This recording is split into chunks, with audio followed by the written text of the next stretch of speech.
পাঠিয়েছেন, আর আপনাকে বায়তুল মুকাদ্দাসের দিকে মুখ করে নামাজ পড়তে হবে না। কি বললো?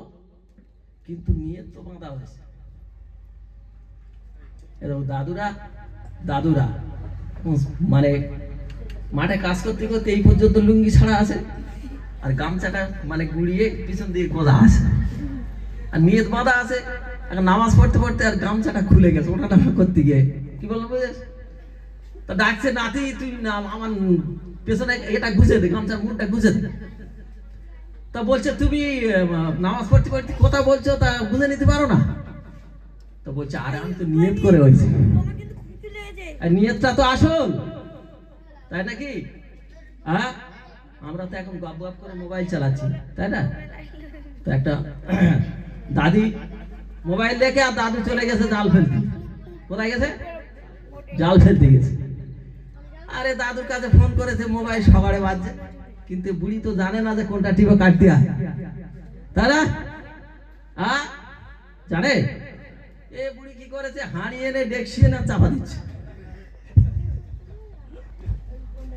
কি বললাম বুঝতে পেরেছ? তো চাপা দেওয়ার পর দাদু ঘরে এসে বলছে তুমি কি রেখে গেছো? তো বলছে কেন? বলছে সে হাঁড়ি ডেকসি খোড়া সব চাপা দিচ্ছে। তো কি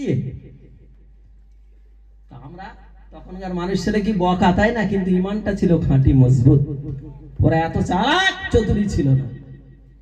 আল্লাহর নবী বায়তুল মুকাদ্দাসের দিকে মুখ করে 2 রাকাত নামাজ পড়া হয়ে গেছে, বাকি আছে আরো 2 রাকাত। আল্লাহ নবী আল্লাহর হাবিব যখন 2 রাকাত নামাজ বায়তুল মুকাদ্দাসের দিকে মুখ করে পড়া হয়ে গেছে, বাকি আছে আরো 2 রাকাত। ওই সময় নবী আমার বায়তুল মুকাদ্দাসের দিকে মুখটা ফিরিয়ে নিয়ে আল্লাহর কাবা দিকে ফিরিয়ে নিলেন। জোরে বলুন, আর জোরে বলো না। আমার আল্লাহ পাক বললেন, হে হাবিব শুনে না, ওরা যে জন্য তোমাকে অপমান অপদস্থ করলো, যে জন্য মারধর করলো, বেহুশ করলো, আমি আল্লাহ সেটা হতে দেব না। হে নবী, খুব তাড়াতাড়ি এর ফয়সালা করে দেব। তাই আমি বায়তুল মুকাদ্দাসটা রেখে দিয়ে, বায়তুল মুকাদ্দাসটা পরিবর্তন করে দিয়ে আল্লাহর কাবাটাকে সামনে রেখে আমি আল্লাহ আমার হাবিবের সম্মানের খাতিরে, আমার হাবিবের ওসিলায় আমি আল্লাহ বায়তুল কাবা, আমি আল্লাহ কাবা শরীফটাকে কবুল করে নিয়েছি। জোরে বলুন। নবী আমার ওই দিকে মুখটা ফিরিয়ে নিল। আল্লাহ নবী আল্লাহর হাবিব যখন মুখটা ফিরিয়ে নিলেন, নেওয়ার পরে এমনি করে 2 রাকাত নামাজ বাকি ছিল। ওই 2 রাকাত নামাজ পড়ার পর নবী আমার সালামটা ফিরিয়ে নেওয়ার পর নবী আমার তাকিয়ে দেখলেন আল্লাহ নবীর মুখটা কাবার দিকে। আবু বকর, ওমর, উসমান, আলী এদের সকলের মুখটা কাবার দিকে। তাহলে এদের ঘোরাতে কে বললো? নবী তো ঘুরেছে জিবরাইল মারফত থেকে, কিন্তু এদের ঘুরানো অর্ডার কে দিল? বাবু একটু চা নিয়ে এসো না। তো এমনি করে যে মুখটা যখন কাবার দিকে ফিরলো, তা আল্লাহ নবী আলীকে ডাক দিলেন, বাবা আলী, আর তাড়াতাড়ি আমার কাছে এসো তো। বাবা শোনো, তুমি তো বায়াতুল মুকাদ্দাসের দিকে মুখ করে নামাজের নিয়ত করেছিলে, বাবা আলী তুমি কেন বায়াতুল মুকাদ্দাসটা বাদ দিয়ে আল্লাহর কাবা মুখ হয়েছো? আলী অবাক হয়ে গেছে, বলছি ইয়া রাসূলুল্লাহ, ইয়া হাবিবাল্লাহ, হুজুর আমি কি জানি, আমার পাশে আমার বড় ভাই উসমান গনি দাঁড়িয়েছিলেন, আমি আমার বড় ভাইয়ের দিকে লক্ষ্য করে খেয়াল করে আমি তাই দেরি না করে আমি বায়াতুল মুকাদ্দাসটা ছেড়ে দিয়ে আমি আল্লাহর কাবা মুখ হয়েছি। ইয়া রাসূলুল্লাহ, ইয়া হাবিবাল্লাহ। তো বর্তমান সময়ে আমরা যে যদি আমাদের বড় ভাই পাঞ্জাবির মাথায় টুপি দেয়, তাসবিহ পড়ে, নামাজ পড়ে, আমরা কি বলা হয়? বড় ভাই বোঝে না বলে মসজিদে যায়। পৃথিবীর সবথেকে উৎকৃষ্ট জায়গা কোনটা? কোনটা? একটু দরুদ শরীফ আল্লাহুম্মা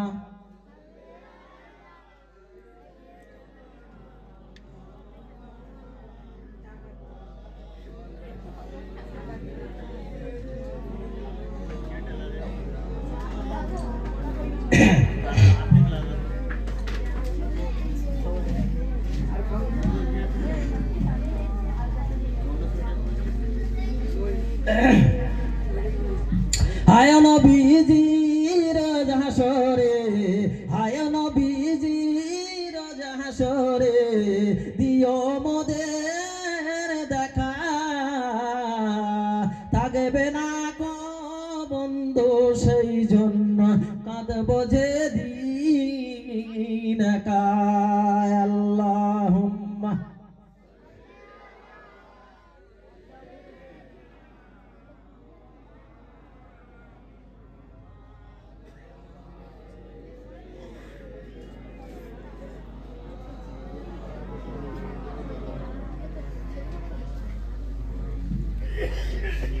তাহলে পৃথিবীর সব থেকে উৎকৃষ্ট জায়গা কোনটা বাবা? মসজিদ। সব থেকে নিকৃষ্ট জায়গা কোনটা? বাজার।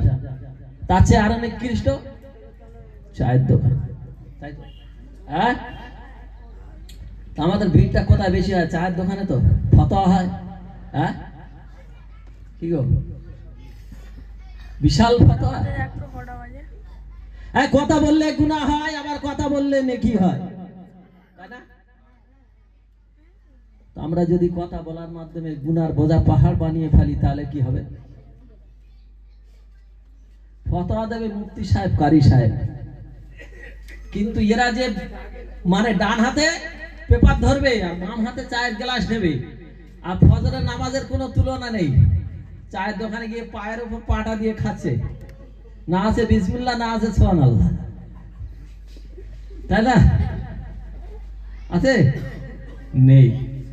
কিন্তু না, আমাদের আদবটা ঠিক রাখতে হবে। খাওয়ার 3টে আদব আছে, তাই না? অনেকে তাড়াতাড়ি মাঠে ঘাটে কাজ করতে দেখবে, এসে পাছায় হাত ঘষে নিচ্ছে, নিয়ে লেগে যাচ্ছে, যায় না। তো সেজন্য তাহলে আমাদের চায়ের দোকানে বেশি সম্পর্ক। বড় ভাই মসজিদে যায় বোঝে না, তাই না? পাঞ্জাবি টিভি মাথায় দেয়, বড় ভাই বোঝে না। তো এই যে চায়ের দোকানে এখন বর্তমান সময়ে আমাদের, যার দোকানে যত বড় টিভি থাকবে, যত ভালো বউ থাকবে, ওই দোকানে তত বেশি খরিদ্দার থাকবে। এটা ঠিক বললাম না ভুল বললাম? এ বাবা, আবার রাগারাগি করে এখানে গাড়ি বন্ধ করবে না তো? হ্যাঁ, আবার সব আমরা ধারে এসছি, বড় বড় দাবা, যদি তাড়া দেয় না ছুটে উঠতে পারবো না। ঠিক বল? হ্যাঁ, কেন বলবে তুমি আজ করার দরকার, আজ করে এত বলতে বলেছি কে তোমাকে, তাই না? তো এখানে যে ঠিক বললাম না ভুল বললাম? তাহলে এই যে চায়ের দোকানে যে আমরা বেশি সম্পর্ক, সেখানে কি বসানো আছে? টিভি বসানো আছে, ভালো বউ বসানো আছে, তাই না? ও জায়গায় এত ভিড় হবে। আর কোন বয়স্ক লোক মুরব্বী বাবা যে দোকান করে না, সে সারাদিনই 10টা তাও হয় না, সে আস্তে আস্তে দেখার পরে কি বলবে, সে রাগ ভরে ঝাপটাপ সব ফেলে দিয়ে বলবে ব্যবসা করছে না। হ্যাঁ, তাই না? তাই না? তো আমাদের সমাজটা এরকম হয়ে গেল। তো বাপ ভাই আমার, যে কথা বললাম যে বড় ভাইকে অনুসরণ করে ঘুরলেন, তো আমার আপনার যে বাজারের সঙ্গে সম্পর্ক না হয়ে, চায়ের দোকানের সঙ্গে সম্পর্ক না হয়ে, মসজিদের সঙ্গে সম্পর্কটা আমরা করতে পারলাম না। তো আল্লাহ পাক, আল্লাহ তাআলা, আমরা যে সম্পর্কে চলছি সেই নিকৃষ্ট জায়গায় যাওয়া আশা করছি, আমরা মসজিদের সঙ্গে সম্পর্ক করতে পারলাম না। আল্লাহ যেন আমাদের আশরাফুল মাখলুকাত হিসেবে কবুল করে নেবে তো বাবা। হ্যাঁ, কি বললাম? তাহলে আজ থেকে আমরা শত চেষ্টা করব মসজিদের সময়টা বেশি বেশি কাটানো, তাই না? নামাজ পড়ে না, দাদু বলছে কেন হাঁটু মুক্তি পারিনি রে দা শালা। তা হাঁটু যদি মুক্তি না পারো, কিন্তু ওই মালের কাছে বলো বে করবি, বলছে আচ্ছা কবে দিবি বল দেখি। বলে না। তাহলে বিয়ে করার সময় যদি এত ছটফট করে, আর নামাজে হাঁটু কি লেগে গেছে, হ্যাঁ বলবে তুই আয় তোর হাঁটু কি, বিকাশ মলম দেবো, আইটেস মলম যা বলা হয় না, এই মাইকে হাঁকে, বললে আয় লাইকে দেবো আর লোহার মুকুর দেবো, দিলে একা মুকুরই সেরে দাও না। মাল আবার চালা হয়ে গেছে, বলছে এই দেখো ওই পুরাতন কবরে দেবে। বলছে কেন?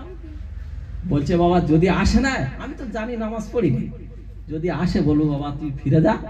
কেন এসছি বাবা? এই কবরে হিসাব নিকাশ খাতা পত্র সব শোধ, তাই না? আবার চেংড়াদের এই যে শুক্রবার ডাকলে বা এই সময় ডাকলে না, বলে মলি সাহেব তোমরা যাও, আমরা না পেলেন জমা হবো। বলেন হ্যাঁ বাবা, চলবে কোনো কথা? হ্যাঁ চলবে? চলবে না। এই মেয়েদের কোনো অজুহাত চলবে না, ছেলেদের কোনো চলবে না, মুরব্বীদেরও চলবে না। যৌবনকাল, শিশুকাল, যৌবনকাল আর বৃদ্ধাকাল, তিনটে সময় আছে। যৌবনকালের হিসেবটা খুব কঠিন, দিতেই হবে।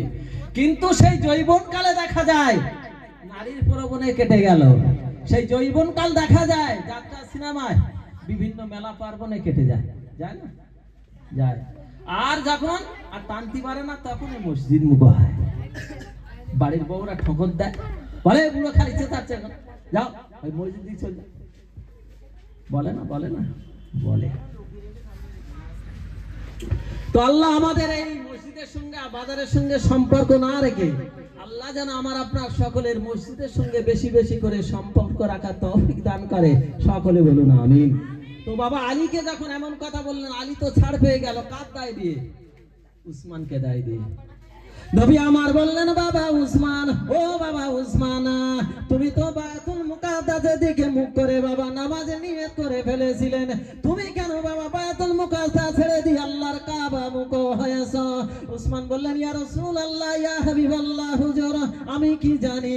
আমার পাশে আমার বড় ভাই ওমর ফারুক দাঁড়িয়েছিলেন, আমি ওমর ফারুকের দিকে লক্ষ্য করে খেয়াল করে তাই আর দেরি না করে আমি আমার বড় ভাইয়ের অনুসরণ করে আমি তাই বায়তুল মুকাদ্দাস ছেড়ে দিয়ে আল্লাহর কাবা দিকে মুখটা ফিরিয়ে নিয়েছি।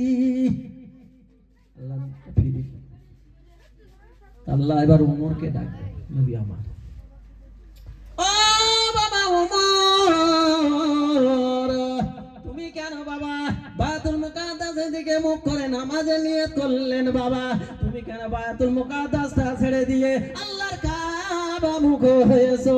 ওই সময় ওমরে ফারুক বলেছিলেন, ও আল্লাহ নবী, আল্লাহর হাবিব, আমি ওমরে ফারুক বলছি, হুজুর আমার পাশে আমার বড় ভাই আবু বকর দাঁড়িয়েছিলেন, হুজুর আমি আমার বড় ভাই আবু বকরের দিকে লক্ষ্য করে খেয়াল করে তাই আমি দেরি আর না করে আমিও বায়তুল মুকাদ্দাসটা ছেড়ে দিয়ে আল্লাহর কাবা মুখ হয়েছি। জোরে বলুন, আর জোরে বলুন। কজন হয়ে গেল? কজন হলো? তিনজন হয়ে গেল, তাই না? আল্লাহ নবী আবু বকরকে ডাকছে, বাবা আবু বকর, ওমর, ওসমান, আলী এরা হয়ে গেল, খালি ধরা পড়ে গেলে বাবা তুমি। কেন আবু বকরের সামনে তার কেউ নেই, আছে? এরা সব তো একের পর এক দায় দিয়ে বোঝা চাইছে, সব চলে গেল। তো আবু বকর কি করবে? আবু বকর কি করবে? আবু বকরকে ধরবে, ডাকছে যখন। তো যখন ডাকছে আবু বকর তখন গুলি শুনি মেরে দিচ্ছে। তো এবার তো আমার ধরবে জেনে নিয়েছে। আল্লাহ নবী বললেন, বাবা আবু বকর, ও বাবা আবু বকর, ওমর, ওসমান, আলী এরা সব হয়ে গেল, খালি বাবা ধরা পড়ে গেলে তুমি। ও বাবা আবু বকর, ওমর, ওসমান, আলী এরা সব হয়ে গেল, খালি তুমি তো বাবা বায়তুল মুকাদ্দাসের দিকে মুখ করে নামাজের নিয়ত করলেন, তুমি কেন বায়তুল মুকাদ্দাসটা ছেড়ে দিয়ে আল্লাহর কাবা মুখ হয়েছো? ওই সময় আবু বকর বলেছিলেন, ইয়া রাসূলুল্লাহ, ইয়া হাবিবাল্লাহ, হুজুর আমি কি জানি? আলা রাসূলুল্লাহ, হাবিবাল্লাহ, রাত না দিন, দিন না রাত আমি আবু বকর জানি না, বুঝি না, চিনি না। আমি আল্লাহ নবী, আল্লাহর হাবিব, কোনটা পূর্ব কোনটা পশ্চিম, কোনটা উত্তর কোনটা দক্ষিণ আমি আবু বকর চিনি না, বুঝি না, জানি না, রাত না দিন জানি না, বুঝি না। আল্লাহ নবী, আল্লাহর হাবিব, আমি আবু বকর বলছি, হুজুর আল্লাহ নবী কাবা মুখ তো আমি আবু বকর কাবা মুখ, আল্লাহ নবী বায়তুল মুকাদ্দাস মুখ তো আমি আবু বকর বায়তুল মুকাদ্দাস মুখ। ও আল্লাহ নবী আমি কিছু বুঝি না, জানি না, আল্লাহ নবী যেদিকে মুখ ফিরাবে আমি আবু বকর সেই দিকে মুখ ফিরাবো। জোরে বলুন, আর জোরে বলুন। তাহলে আবু বকর কি করলো? এইদিকে মুখ ফিরালো। কোন দিকে ফিরালো? আল্লাহ নবীর উপর দিয়ে শেষ হয়ে গেল। আল্লাহ নবীকে জিবরিল আমিন আসিয়া বললেন, ইয়া রাসূলুল্লাহ, ইয়া হাবিবাল্লাহ, হুজুর আল্লাহ পাক ওরা যে জন্য অপমান অপদস্থ করলেন, আমার আল্লাহ সেটা না মেনে নিয়ে তাড়াতাড়ি তোমারই সম্মানের খাতিরে, তোমারই জন্য, তোমার উম্মতের জন্য তাহবিল কিবলা হিসাবে আমার আল্লাহ কাবা শরীফটা কবুল করে নিয়েছেন। জোরে বলুন, আর জোরে বলুন আল্লাহুম্মা।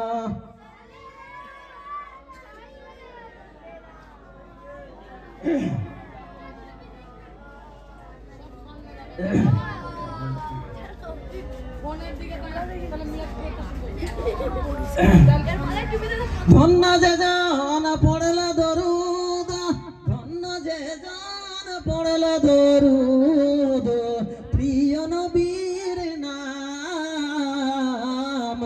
দুজাহানে মিটিল তাহার সকলি মনস্কাম। আল্লাহুম্মা।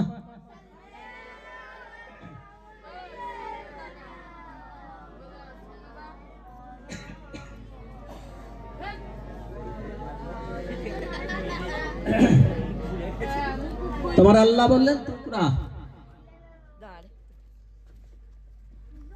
তো তোমরা তোমাদের ভাই বোন, আত্মীয় স্বজন, পাড়া প্রতিবেশী সমস্ত মানুষ অপেক্ষা করে আমার নবীকে ভালোবাসতে হবে, মহব্বত করতে হবে, তবে তোমরা ইমানদার হতে পারবে। আবু বকর করেছিলেন। কে করেছিল? আবু বকর করেছিলেন। তারও একটা শব্দ ব্যবহার করেছেন, তরদাহা। ঠিক আছে, কোরআন শরীফে ব্যবহার, তাফসীর কারকরা উল্লেখ করলেন এই শব্দটা কেন ব্যবহার করলেন, কাদের জন্য করলেন? নবীদের জন্য করলেন। এই শব্দটা কোরআন শরীফ তাফসীর করতে গিয়ে তাফসীর কারকরা উল্লেখ করলেন, একজন আল্লাহর নবী মুসাকে আল্লাহ পাঠিয়েছিলেন।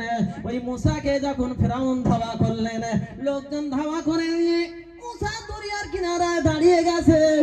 ওই জায়গায় মুসা চিন্তায় পড়ে গেল, আল্লাহ দরবারে হাত তুলে কাঁদেন আর বলেন, আল্লাহ আমি দরিয়ার কিনারায় দাঁড়িয়ে গেছি, আল্লাহ আমার সামনে ফেরাউনের লোকজন ধাওয়া করে আসলেন। ওই সময় জিবরিল আমিনকে আমার আল্লাহ পাক পাঠিয়ে দিলেন, এ জিবরিল আমিন যাও, চলে যাও আমার নবী মুসার কাছে, এই মুহূর্তে তাড়াতাড়ি চলে যাও।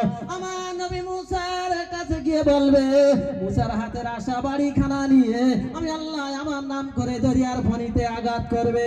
এ জওয়ান যুবকেরা, মুরব্বিয়ান বাবাজিরা, আল্লাহর নাম নিয়ে নবী মুসা যখন দরিয়ার পানিতে আঘাত করলেন, আমার আল্লাহ নবী মুসা এবং নবী মুসা দল বলের জন্য আমার আল্লাহ অটোমেটিক জাদুঘরের মতো 12খানা রাস্তা বানিয়ে দিলেন। জোরে বলুন, আর জোরে বলুন।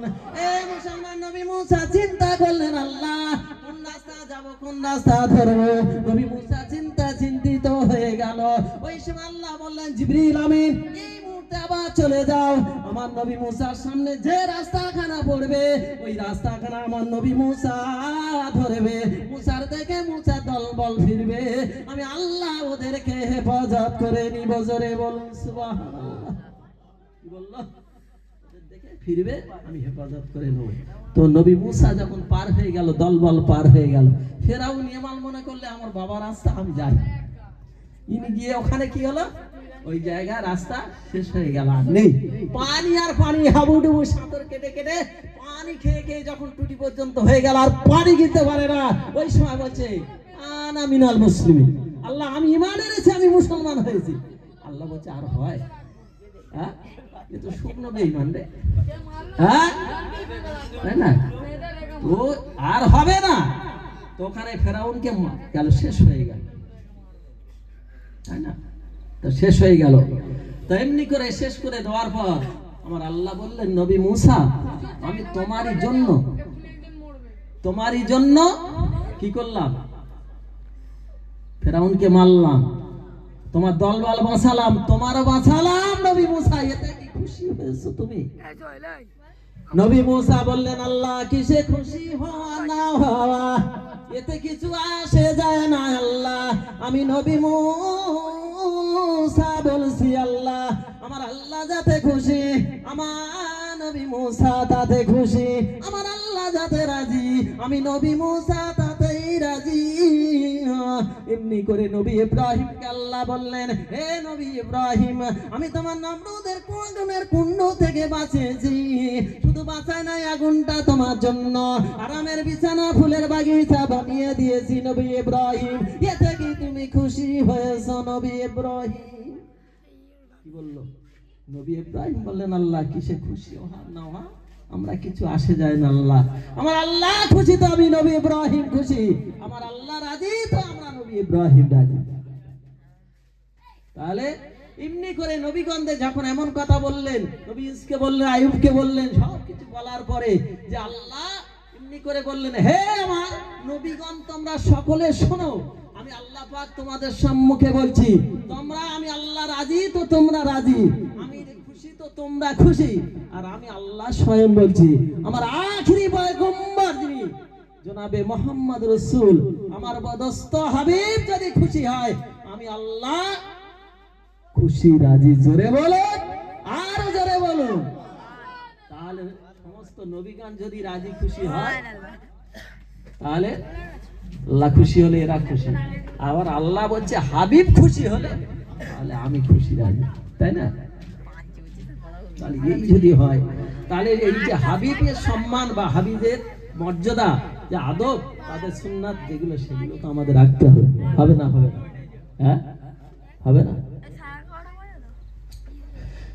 সাহাবায়ে কেরামের কাছে বললেন, হে সাহাবায়ে কেরাম, আমি কবেকার নবী তোমরা কি জানো? তো বলছি, ইয়া রাসূলুল্লাহ, ইয়া হাবিবাল্লাহ, হুজুর আমরা তাও জানি না, আল্লাহ এবং আল্লাহ রাসূল ভালো জানেন। আনা নাবিউন বাইনাল আদম্মা ওয়া ইয়াতিন।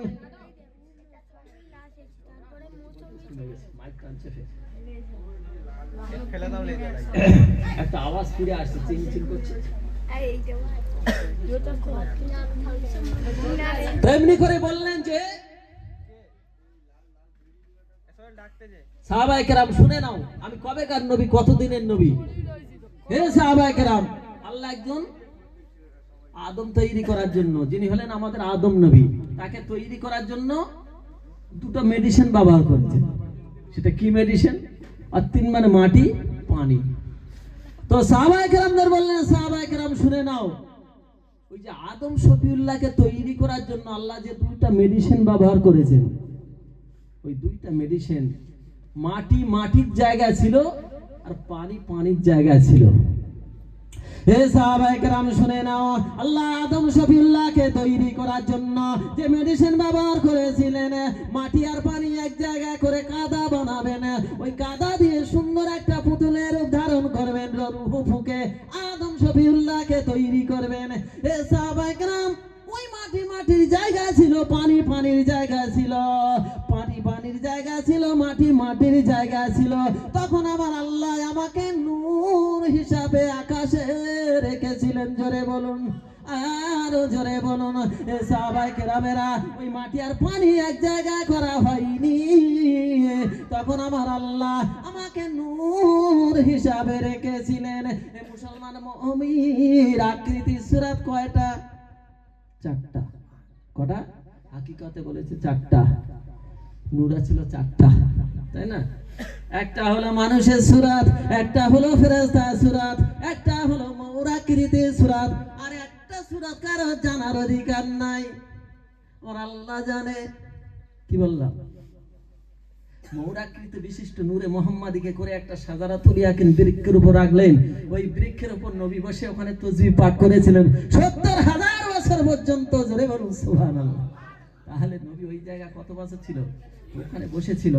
তো চারটে ফুল ছিল, ওই চারটে ফুলের মধ্যে চারটে নূর ছিল, আবু বকর, ওমর, ওসমান, আলী। কি বললাম বুঝতে পেরেছো? তো নবীকে ওই যে শাজারাতুল ইয়াকিন বৃক্ষের উপর বসিয়ে রাখলেন নবীকে, ওখানে ময়ূর আকৃতি বিশিষ্ট নূরে মুহাম্মদ। এবং ময়ূর পাখি খুব সুন্দর দেখতে, তো পা দেখেছো? ময়ূর পাখি পা দেখেছো? দেখেছো পাটা খারাপ না ভালো? খারাপ না, দেহটা অত সৌন্দর্য, পাটা কিরকম। কিন্তু লক্ষ্য করে দেখবে, ময়ূর যখন পেখম তুলে নাচবে, ওই নাচতে নাচতে মাথাটা যখন পায়ের দিকে যাবে না, ওর মনটা ভেঙে যায়। যে আল্লাহ আমাকে এত সুন্দর করে তৈরি করলো আর পাটা এত খারাপ। ওখানে আস্তে আস্তে পেখমগুলো সব মুড়ে নেবে। তো আমরা নূরে মোহাম্মদী, আমাদের এত সুন্দর, এত সম্মান, এত মর্যাদা, এত ইজ্জত। আল্লাহ সবার চেয়ে জান্নাতে কারা আগে যাবে? উম্মতে মোহাম্মদী, তাই না? হ্যাঁ, জান্নাতে কারা যাবে? উম্মতে মোহাম্মদী। তো উম্মতে মোহাম্মদী যারা যাবে, তো আমরা নামি দামি, সবার চেয়ে জান্নাতে যাবে উম্মতে মুহাম্মাদি, তাই না? তা আমাদের কৃতকার্যের উপর দিক দিয়ে হিসাবে বোঝা যায়, যাওয়া যাবে? বলো, পারা যাবে?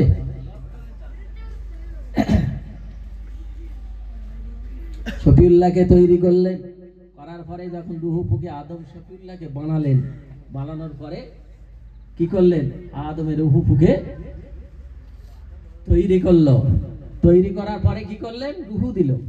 রুহু দেওয়ার পর কথা বললো, মানুষ হলো, দুনিয়াবি একের পর এক বিয়ে থাবা হলো, সন্তান হলো, তাই না? দরুদ শরীফ আল্লাহুম্মা সাল্লি আলা সাইয়্যিদিনা ওয়া আলা আলি সাইয়্যিদিনা। একটু মহব্বতের জিকির, লা ইলাহা লা ইলাহা লা ইলাহা ইল্লাল্লাহ।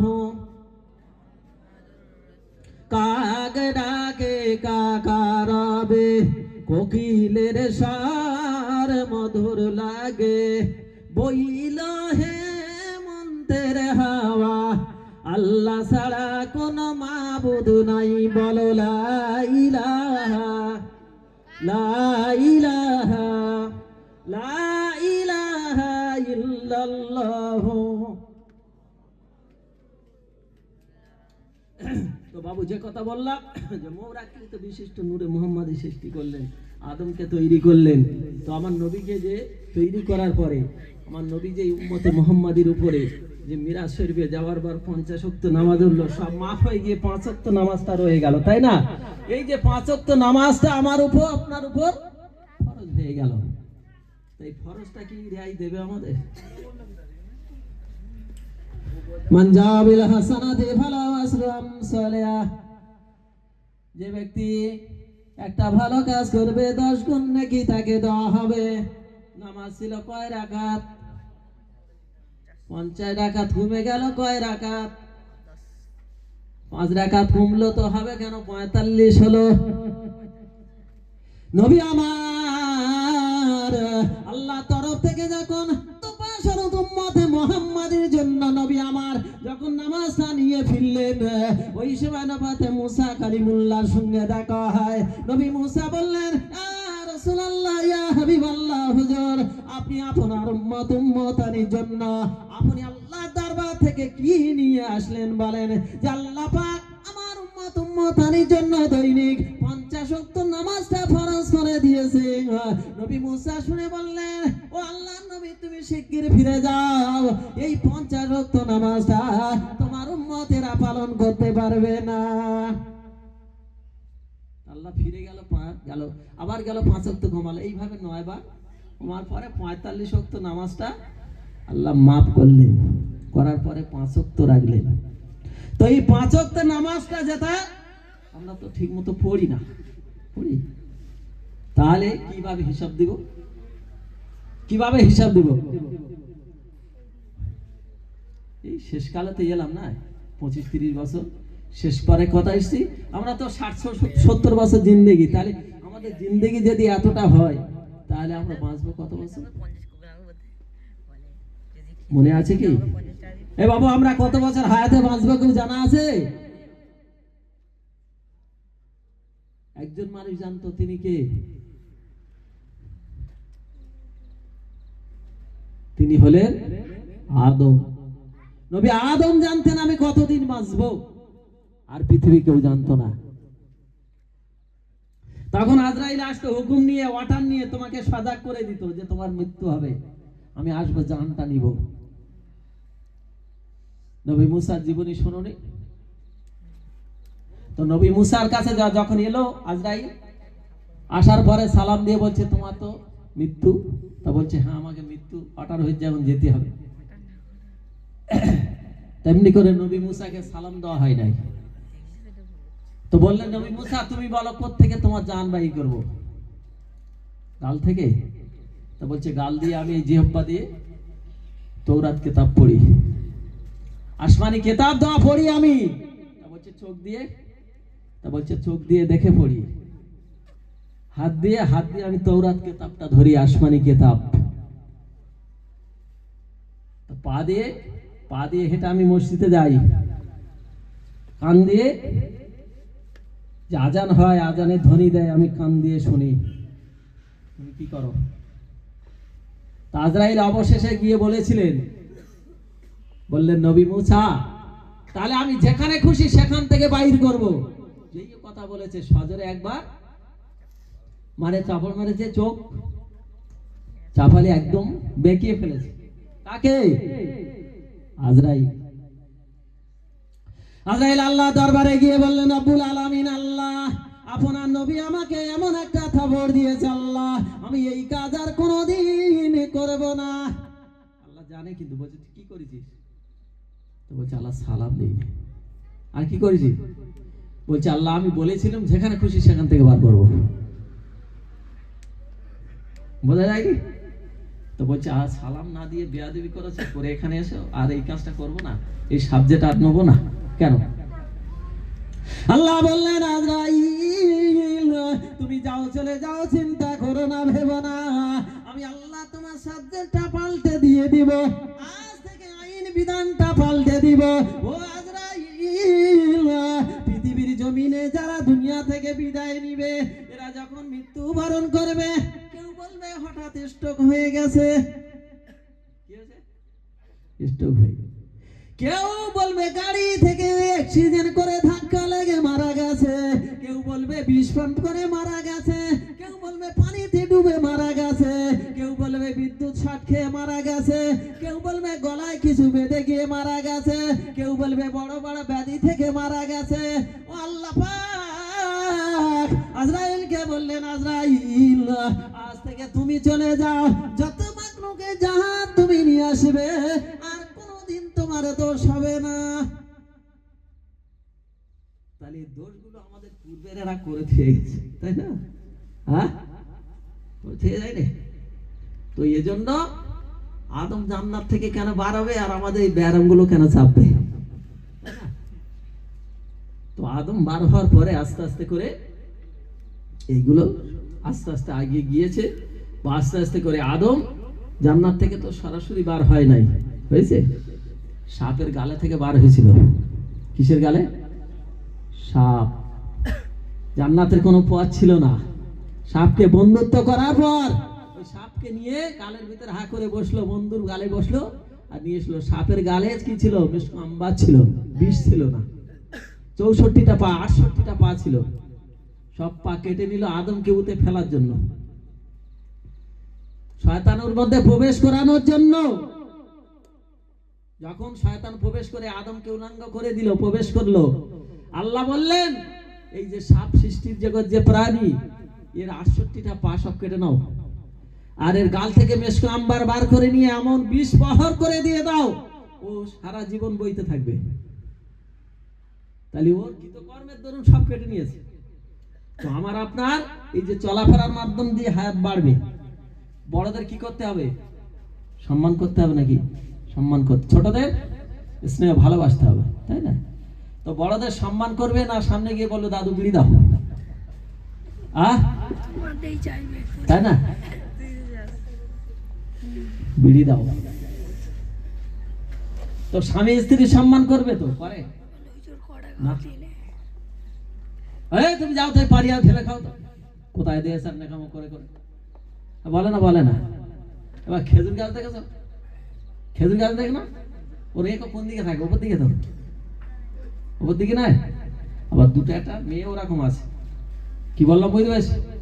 তার কাছে পাড়া দায়া করে যাচ্ছে, অনেক নারী অনেক ছেলেকে ভেড়া বানিয়ে ফেলে, ফেলে না? সে বাপকে চেনে না, ভাইকে চেনে না, বোনকে চেনে না, কোনো আত্মীয়কে চেনে না। তাহলে সেই আওলাদকে যদি হকটা না পূরণ করলো, তাহলে কি করলো?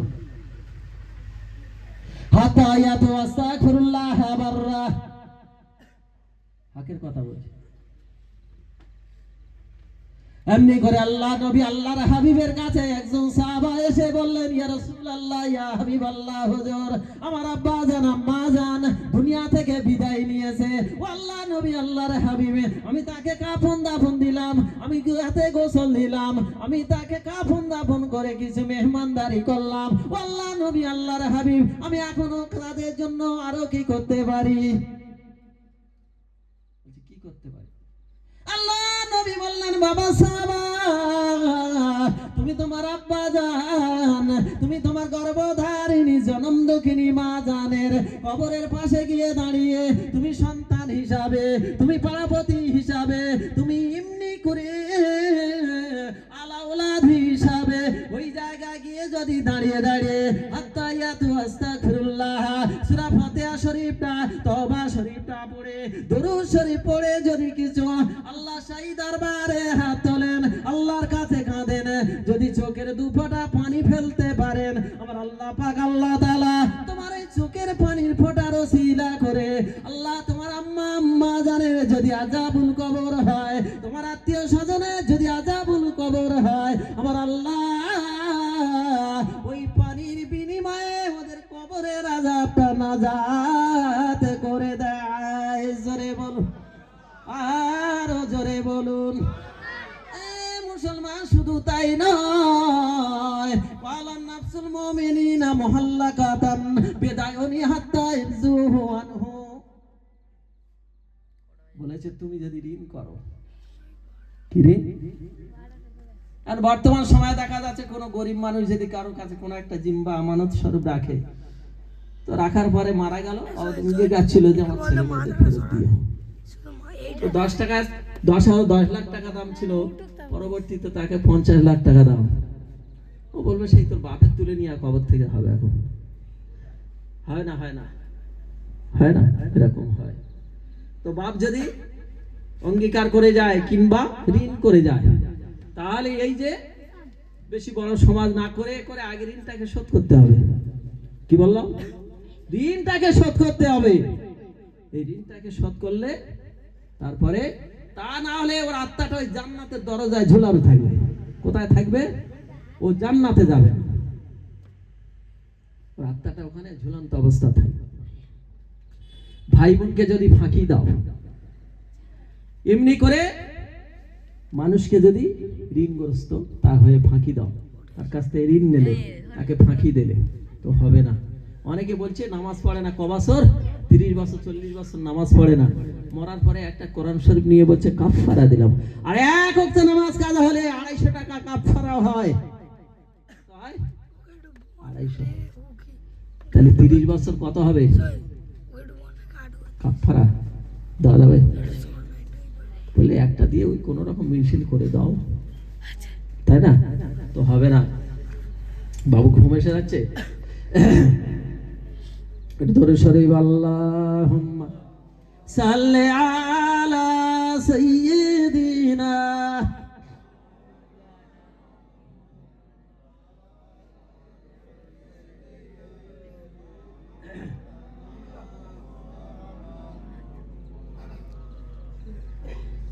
আজান হয়েছে কিনা? সালাতু খায়রুম মিনান নাওম।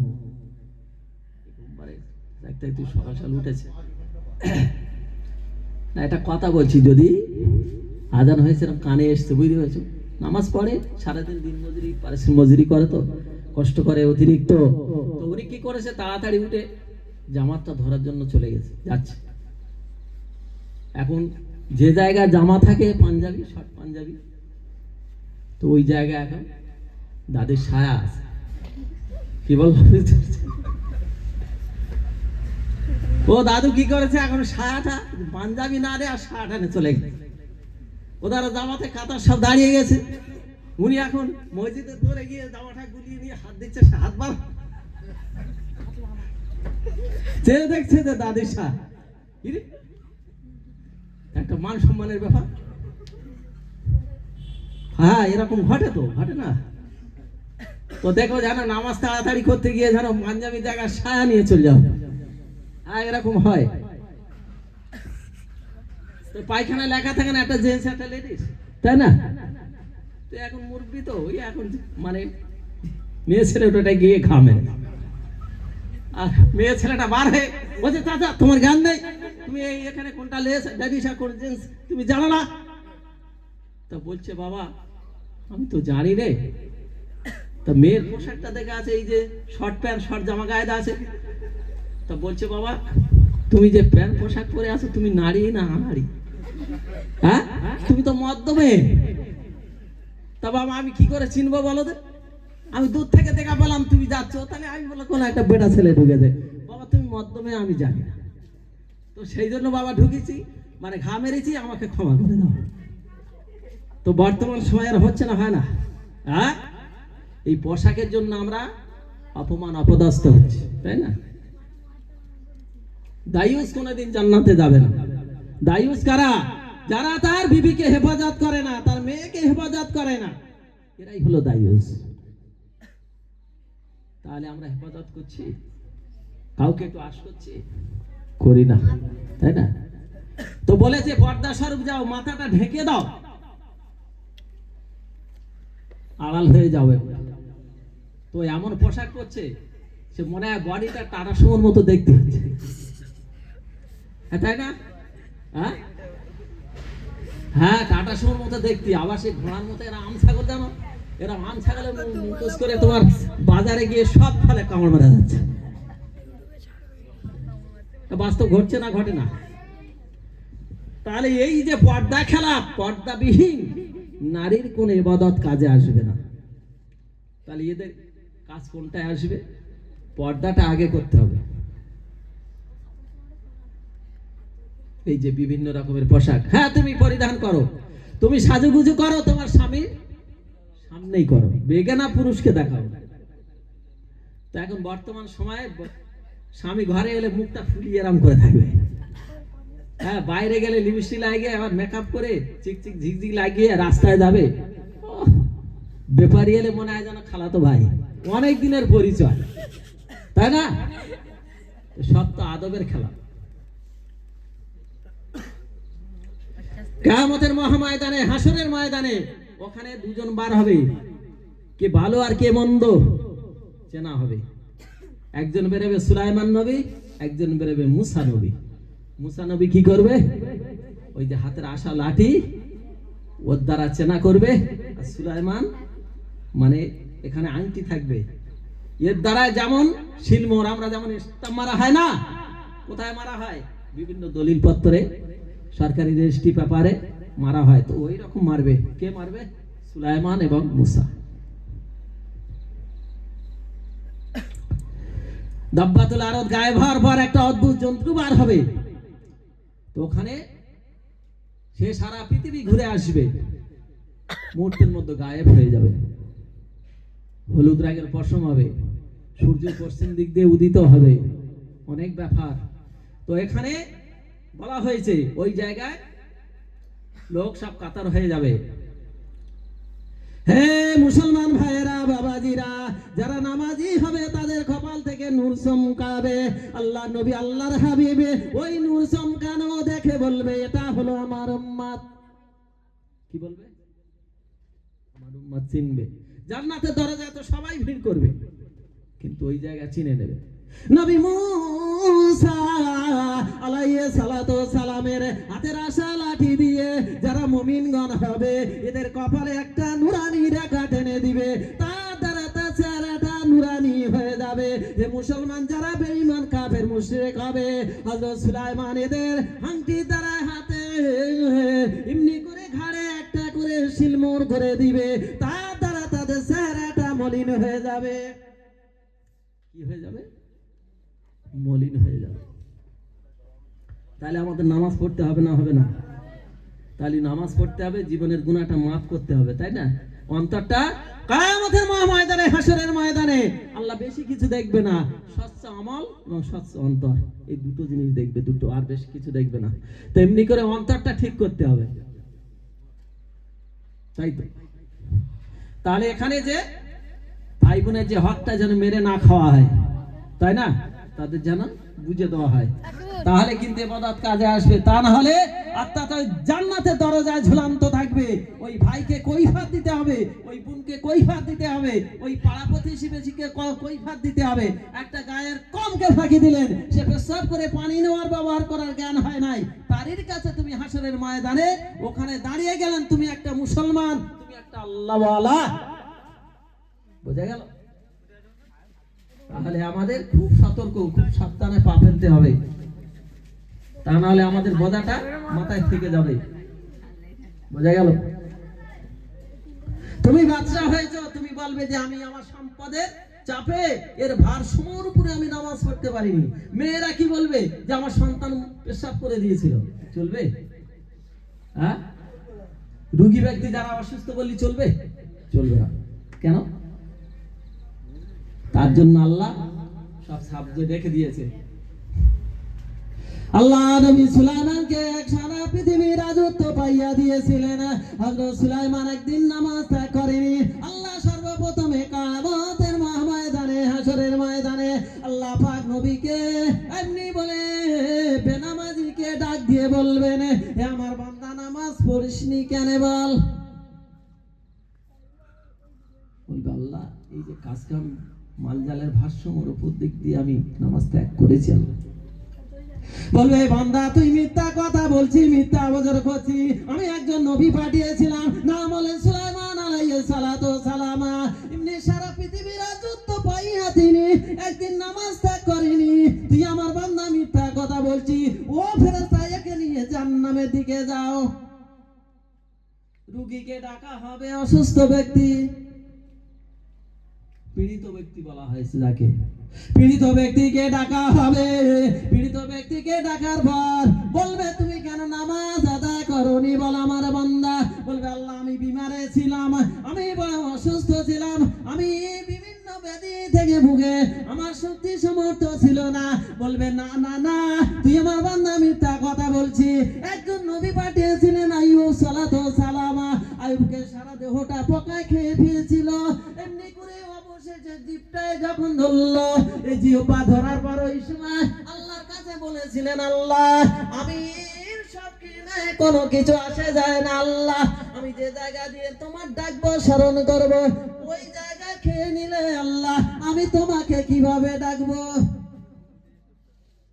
তো বললে আমার নবী আইয়ুব এত ভুগেছে কিন্তু নামাজ ছাড়ি না, তুই কি বলছিস? ব্যাধি একেও ছাড় হবে না, এও জাহান্নামী। সন্তান ওলাদের ডাকবে, বলবে তুই নামাজ পড়িসনি কেন বল? বলবে আল্লাহ আমার ছেলে মেয়ে ছিল, তাদের ভারসাম্য আর পারা যাচ্ছে না, দিন মজুরি করে তাদের দিনের জীবন জীবিকা জোগাড় করতে আল্লাহ টাইম পাই না, পড়িনি ওই জন্য। বলবে না তুই মিথ্যা কথা বলছিস। আমি একজন নবী পাঠিয়েছিলাম, নাম হলেন ইয়াকুব আলাইহিস সালাতু সালাম। নবী ইউসুফের জন্য কেঁদে কেঁদে কেঁদে কেঁদে দুই চোখ অন্ধ বেনে গিয়েছিল, কিন্তু আমার নবী ইয়াকুব আলাইহিস সালাতু সালাম একদিন নামাজ ত্যাগ করেনি, মিথ্যা কথা বলছি। এমনি করে আল্লাহর বান্দীদের ডাকা হবে, মেয়ে ছেলের ডাকা হবে। বলবে আল্লাহ আমার সন্তান পেশাব করে দিত, আমার সন্তান ছোট ছিল, পেশাব করলে চলবে? হ্যাঁ বললে চলবে? আল্লাহ ওই সময় বলবে বান্দিরে আমি একজন আমার বান্দি পাঠিয়ে দিয়েছিলাম, নাম হলো আসিয়া, যিনি হলেন ফেরাউন বিবি। এমনি করে আমার বান্দি আসিয়ার উপর এমনি করে তার স্বামী জালেম ছিল, জুলুম ছিল না? তোমার স্বামী জালেম না জুলুম? কোনটা? তাহলে ফেরাউনের থেকে কি আরো দুনিয়াতে এই যে বাচ্চা কাচ্চা যা আছে বা ছেলেদের নাম কেউ ফেরাউন ডাকে কেন গো? হ্যাঁ কেউ দেখেছে? কোন জায়গা দেখেছো? ফেরাউন নাম কিন্তু কেউ রাখে না। আচ্ছা অনেক বলে যে বেঈমান বলা যাবে, হ্যাঁ হ্যাঁ, এর ভিতরে কার ইমান আছে জানো কি? কার আছে? হ্যাঁ, তবে ফাঁস ফাঁস করে বলা হয় বেঈমান কাফের। হ্যাঁ, অনেকের গাল দেয়, ওর মাথায় বাস পড়ুক, ও মরে না কেন, রোল আউট হয় না কেন, মেয়েরা দেয় না। যখন ডালটা ছেড়ে দেওয়া হয়, অভিশাপ ছেড়ে দেওয়া হয়, ওটা সর্বপ্রথমে আল্লাহর আরশের দিকে চলে যায়। আসমানের দরজা বন্ধ করে দেওয়া হয়, জমিনে চলে আসে। জমিনের দরজাটা বন্ধ করে দেওয়া হয়, যে ব্যক্তিকে বদদোয়া দেওয়া হয়, ওর একবার ডাইনে আর একবার বামে চলে যায়। আচ্ছা বাবু, শেষ করবো কি? বাবু শেষ করবো, বলো।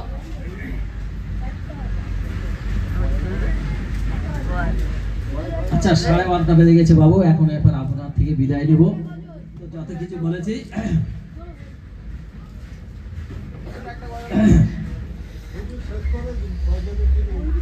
হ্যাঁ, বাড়ি বাড়ি করো রে বান্দা, বাড়ি বাড়ি করো রে বান্দা, এ বাড়ি যে তোমার নয়, মাটির ভিতর কিছু জায়গা, ওই বাড়িটা যে তোমার হয়। ডাইনে মাটি বামে মাটি, চতুর্দিকে হবে তোর আউন্ডারি, উপর দিকে তাইয়া দেখবি শুধু বাঁশের সান্ডারি। রবে না তোর জমিদারি, রবে না কো দুনিয়াদারি, আদারেতে যেতে হবে, ওই আদার কবর হবে তোমার নিজ বাড়ি। আল্লাহুম্মা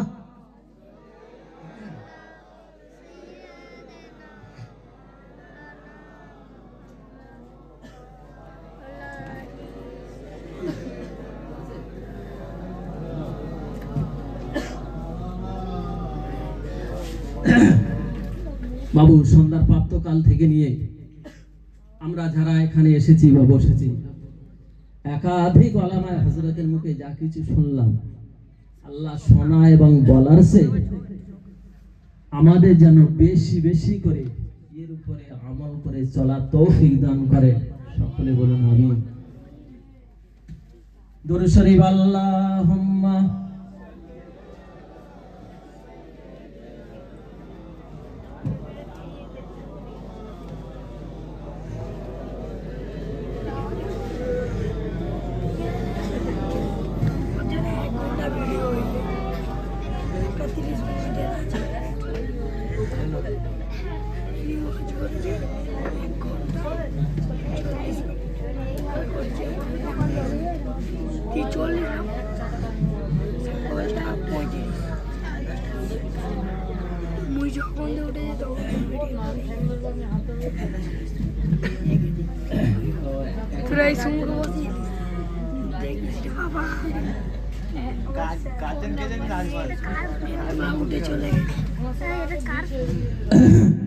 আমরা যারা আশেপাশে আছি সকলে চলে আসুন, দোয়া হবে। এখন নবী পাকের শানে আমরা সকলে চলে আসি, সেই নবীর প্রতি একটু সালাত ও সালাম পাঠ করবো। সকলে আগে আসুন।